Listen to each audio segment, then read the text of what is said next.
என்னங்க இன்னைக்கு என்ன டிஷ் செஞ்சு காமிக்க போறேன்னா ஒயிட் குருமா தாங்க செஞ்சு காமிக்க போறேன். அதுக்கு பாருங்க என்னென்ன காய் எடுத்து வச்சிருக்கிறேன்னா பெரிய கேரட் ஒண்ணுங்க, 12 பீன்ஸ் பொடியை கட் பண்ணி வச்சிருக்கிறேன், கொஞ்சமா பட்டாணிங்க, ஒரு 150 கிராம் ஆகிற மாதிரி காலிஃபிளவருங்க, பெரிய உருளைக்கிழங்கு ஒண்ணு கட் பண்ணி வச்சிருக்கிறேங்க. இப்ப நம்ம குருமா செய்ய ஆரம்பிச்சிடலாங்க. அதுக்கு ஒரு மசாலா அரைக்கணுங்க. ஒரு மிக்சி ஜார் எடுத்துக்கோங்க. அதுல பாருங்க 1/2 மூடி தேங்காய் துருவல் போட்டிருக்கிறேங்க.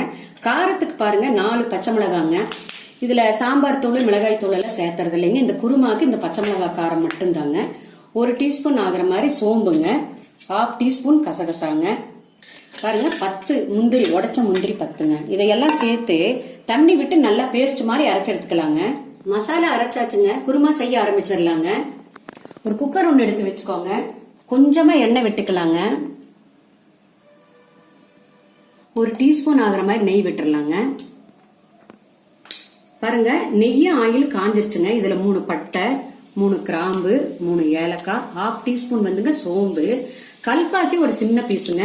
இந்த குருமாக்கெல்லாம் இந்த கல்பாசி போட்டாதான் நல்லா இருக்குங்க. பிரியாணி இலை 2ங்க. இதையெல்லாம் நல்லா 1 நிமிஷம் எண்ணெயில வதக்கி விடலாங்க.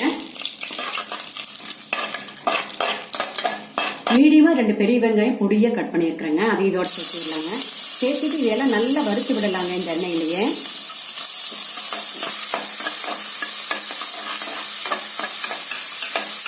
வெங்காயம் பாருங்க பாதி வணங்கியாச்சு. இப்போ 1 டீஸ்பூன் ஆகிற மாதிரி இஞ்சி பூண்டு விழுதுங்க. இதை 1 நிமிஷம் அப்படியே நல்லா வதக்கி விடுங்க. பாருங்க இந்த பட்டை, இந்த இஞ்சி பூண்டு எல்லாம் இந்த ஆயில வதங்கும் போது நல்ல வாசனையா இருக்குங்க. குருமா டேஸ்டாவும் இருக்குங்க. வெங்காயம் பூண்டு பேஸ்ட் எல்லாம் பாருங்க முக்காலும் வதங்கியாச்சு. இது கூட என்ன செய்யறோம்னா கேரட் எடுத்து வச்சிருக்கிறோம் இல்லைங்களா, கேரட்டு, பீன்ஸு, உருளைக்கிழங்கு, பட்டாணி, காலிஃபிளவர் இதையெல்லாம் நல்லா சேர்த்து இந்த ஆயில கரைச்சி விடலாங்க. நல்லா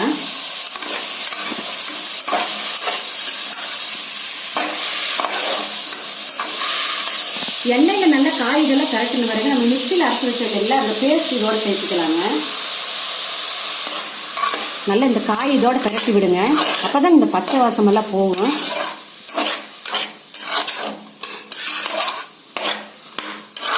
காய்கள்லாம் பாருங்க நல்லா வதக்கியாச்சு. இப்ப என்ன பண்றோம்னா பாருங்க மிக்சி கழுவின தண்ணிங்க 1 டம்ளரு, 200 mlங்க. இது கூட பாருங்க இன்னொரு டம்ளர் ஊத்திக்கிறேன். இது 200 ml, மொத்தம் 400 ml தண்ணி ஊத்தி இருக்கிறேங்க.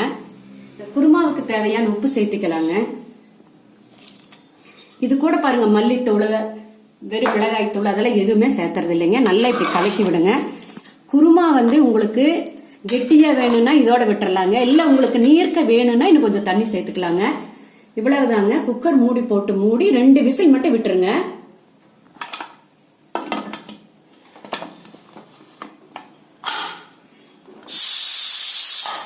ரெண்டு விசில் நிறுத்தி இருக்கிறேங்க. குக்கர் ஓபன் பண்ணி பார்க்கலாங்க. சூப்பரா இருக்கு பாருங்க, வாசனையா இருக்கு. நல்லா கலக்கி விட்டுருங்க. குருமா இப்படி கெட்டியா இருந்தா தாங்க நல்லா இருக்கும் சப்பாத்தி இதுக்கு எல்லாமே. பாருங்க கொஞ்சமா மேல மல்லித்தலை தூவிக்கலாங்க.